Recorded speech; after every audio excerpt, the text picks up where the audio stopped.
अस्सलाम वालेकुम। मेरा नाम डॉक्टर तलहा है। मैं न्यूरोलॉजिस्ट हूँ, रावलपिंडी पाकिस्तान में प्रैक्टिस करता हूँ। आज की मेरी टॉक एक नहायत ही इंटरेस्टिंग टॉपिक है, मेरे लिए भी interesting and I am sure आपके लिए भी इंटरेस्टिंग होगा।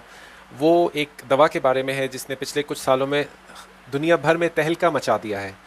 ख़ासकर उन मरीज़ों के लिए ये एक रेवोल्यूशनरी स्टेप साबित हुआ है जिन लोगों का मोटापा एक बड़ा मसला है और उनके लिए वो नाकाबिले इलाज बीमारी बन चुका था। और दुनिया भर में लोगों की ऐसी स्टोरीज़ आपको सोशल मीडिया पे भी मिल जाएंगी जिन्होंने इस दवा को यूज़ किया और उनकी ज़िंदगियां बदल गईं, जो कि पहले मोटापे की वजह से एक तरह से रुकी हुई थी। जी हाँ, मैं उस दवा जिसका नाम आपने शायद सुना हो यानी ओजेम्पिक की बात कर रहा हूँ। ओजेम्पिक इस दवा का ब्रांड नेम है, यानी जो कंपनी ने नाम रखा है वो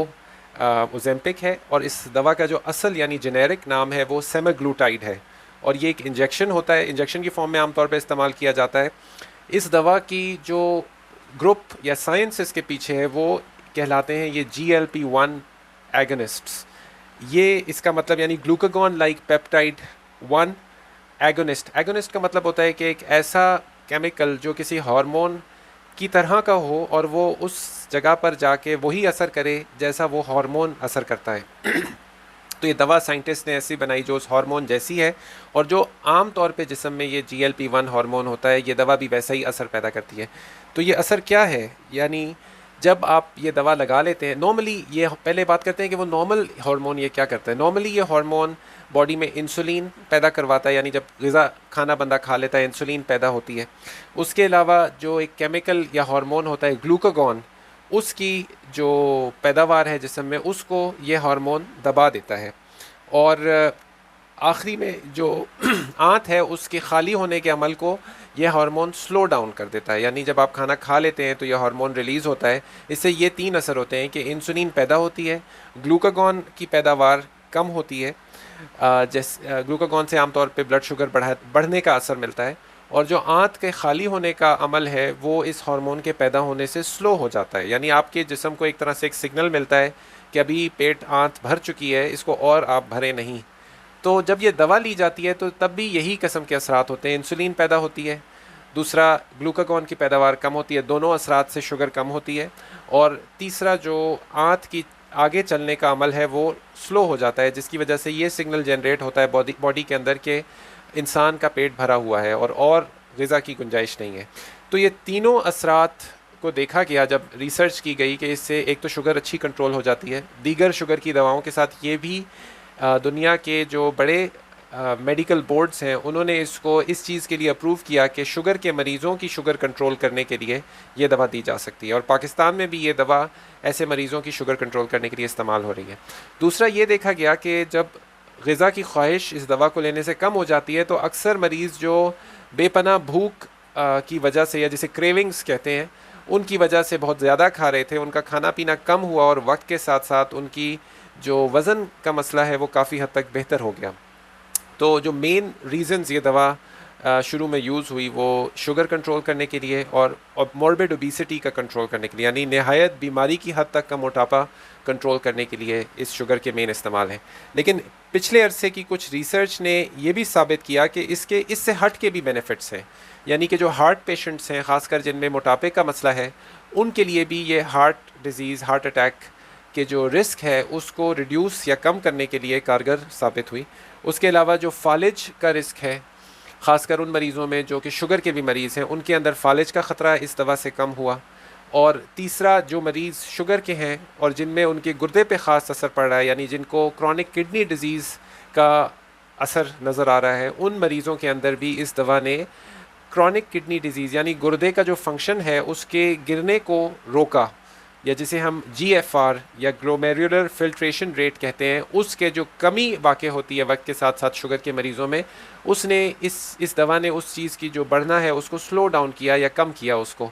तो ओवरऑल देखने में आया कि ये दवा बहुत फ़ायदेमंद साबित हुई शुगर के मरीज़ों के लिए, और जिनको मोटापा भी था उनकी हार्ट डिज़ीज़ के भी जो रिस्क है वो कम हुआ, उनके फालिज का रिस्क भी कम हुआ, और उनकी गुर्दे की बीमारी का जो रिस्क बढ़ने का है वो भी कम हुआ।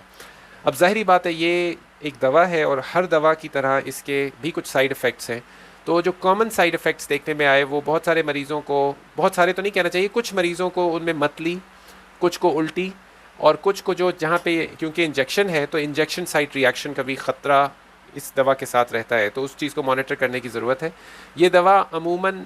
इंजेक्शन के सूरत में लगती है, यानी जैसे इंसुलिन का इंजेक्शन होता है जो कि सब क्यूटेनियसली यानी जल्द के नीचे लगता है। आमतौर पे डॉक्टर साहिबान बताते हैं कि जो नाफ है उससे 4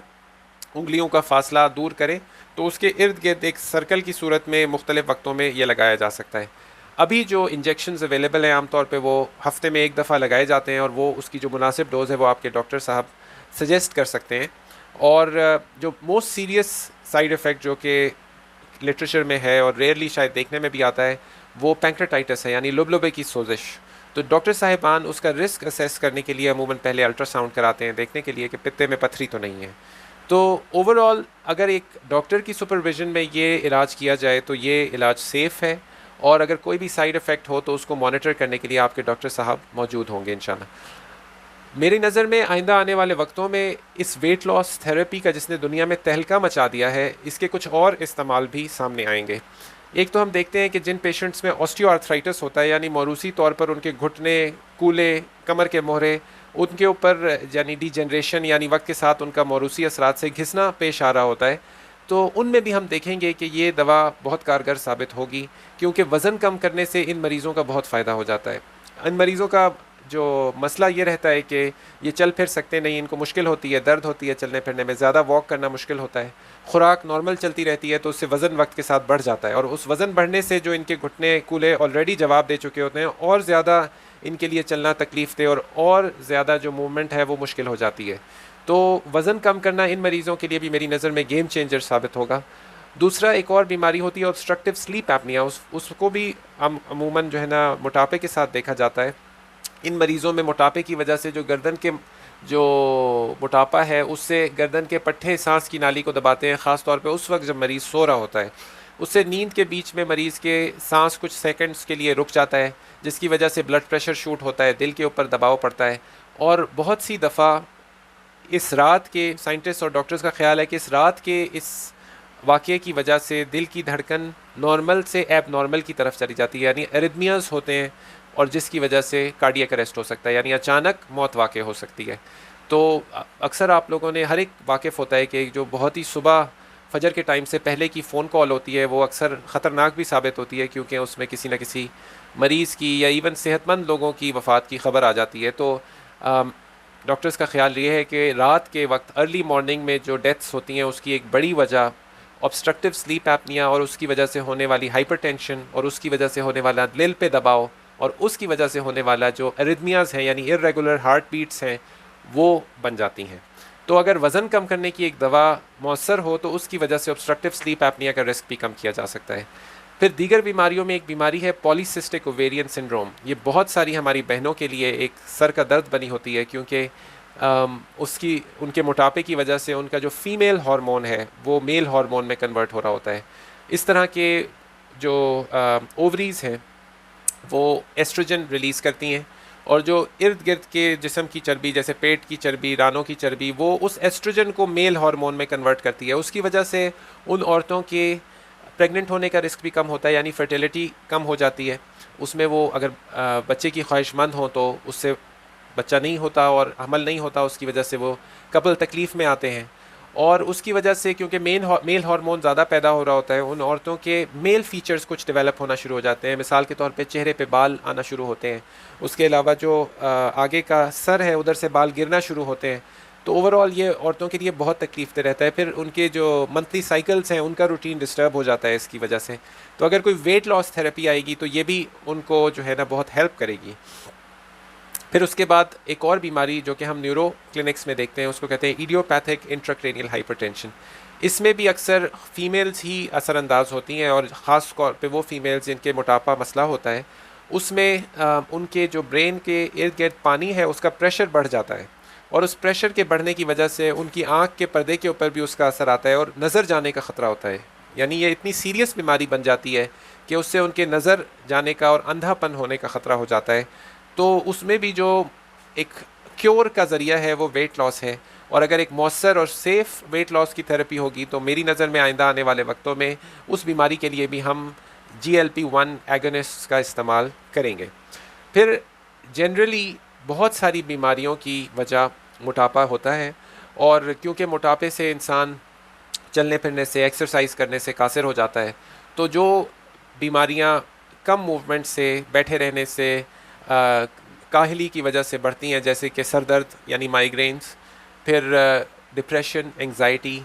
नींद की ख़राबी होना, खराटे होना, यादाश्त की प्रॉब्लम्स होना, ये सारी चीज़ें अगर कोई मुअस्सर और सेफ़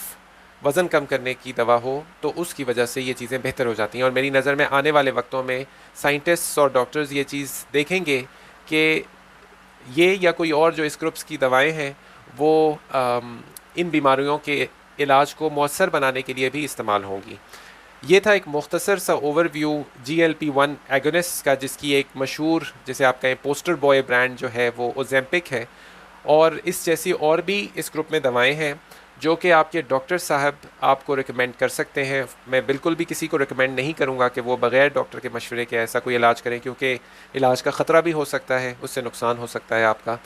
और अगर डॉक्टर साहब रिकमेंड करें और उसको विद टाइम फॉलो करें तो इंशाल्लाह सेफली आपकी शुगर कंट्रोल, आपका वज़न बेहतर, आपके हार्ट डिजीज़ का रिस्क कम, आपके फालिज का रिस्क कम, आपके गुर्दे की बीमारी के बढ़ने का रिस्क कम, और इन दीगर बीमारियों में भी आपको फ़ायदा मिल सकता है। पाकिस्तान में भी ये दवा कई सालों से अवेलेबल है, और अब मैं देख रहा हूँ कि इसका चर्चा ज़्यादा से ज़्यादा होता जा रहा है, और डॉक्टर्स रेगुलरली ये दवाएं अपने नुस्खों में मरीज़ों को रिकमेंड कर रहे हैं। तो अगर आप भी इस सारी जो बातें मैंने की इनमें से किसी भी कैटेगरी में आते हैं तो आप भी अपने करीब तरीन डॉक्टर साहब, अमूमन मेडिकल स्पेशलिस्ट से रब्ता कर सकते हैं। अगर मेडिकल स्पेशलिस्ट से बढ़ के आप कोई अच्छे शोबा चाहते हैं जो इस दवा को मैनेज कर सकते हैं, तो वो एंडोक्रिनोलॉजिस्ट होते हैं, जो गदूद के डॉक्टर या शुगर के माहिर डॉक्टर्स होते हैं। वो मेरी नज़र में नंबर 1 स्पेशलिटी है जो इस क्लास की दवाओं को रिकमेंड करने के और इनके इफ़ेक्ट्स और साइड इफ़ेक्ट्स को मॉनिटर करने के माहिर होते हैं। और मैं देख रहा हूँ कि दीगर भी जनरल प्रैक्टिशनर्स भी पाकिस्तान में भी, पाकिस्तान से बाहर भी ये दवा रिकमेंड कर रहे हैं, और मेडिकल स्पेशलिटीज़ के जो डॉक्टर्स हैं वो भी ये दवा रिकमेंड कर रहे हैं। मुझे लगता है कि आने वाले वक्तों के अंदर जो शोबा एक बेरियाट्रिक सर्जरी का था, यानी पेट की जो उस ऑपरेशन के ज़रिए से वज़न कम करने वाले जो डॉक्टर्स हैं, मुझे लगता है कि वक्त के साथ साथ शायद उनका शोबा ऑब्सोलीट हो जाएगा, यानी उन लोगों की शायद कोई जगह ना रहे, क्योंकि अगर एक सेफ़ तरीके से नॉन इन्वेसिव यानी बग़ैर जिस्म को काटे हुए कोई वज़न कम करने का मौसर इलाज सामने आए, यानी जो कि आ भी चुका है, जिसकी इब्तदाई दवाएँ, तो मेरे ख्याल में फिर कोई भी इंसान ऑपरेशन की तरफ नहीं जाएगा। मैं उम्मीद करता हूँ कि आज की टॉक से आपकी समझ में और नॉलेज में इजाफ़ा हुआ होगा। अगर आपकी जहन में कोई सवाल है या कोई कमेंट है, आप नीचे कमेंट्स में लिख सकते हैं। मुझे अपनी दुआओं में याद रखिएगा। अस्सलामु अलैकुम व रहमतुल्लाहि व बरकातुहू।